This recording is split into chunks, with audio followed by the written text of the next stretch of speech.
বন্ধুরা আজকে আলু ভাজা করা ওর তাই আলু ভাজা তো আর দেখানোর মতো কিচ্ছু নাই, যার কারণে আলু ভাজা দেখাইলাম না।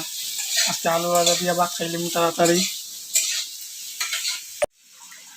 আর বাদি ছোটো ছোটো করে আলু কাটা হয়েছে, আলু দিয়া এটারে একটা চাটনির মতো বানানি নিব, আলু আর টমেটো দিয়া।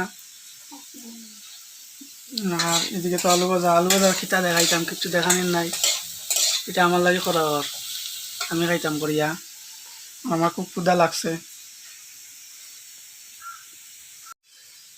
দুপুরবেলা খাইছি না, আর এখন খুব ক্ষুধা লাগছে, যার কারণে এখন এখন খাইতাম। তে খুব তাড়াতাড়ি করে আলু ভাজা করা ওর, আর ঠান্ডা ভাত আছে, তো দুটা মিলাইয়া খাইলিম।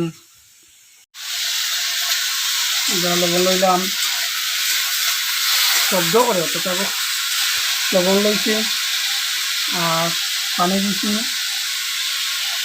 আলু ভাজা আছে, মরিচ ভাজা করা দিল আনছি, গাড়ি খাইলিম খুব তাড়াতাড়ি। খুব ক্ষুধা লাগছে আমার।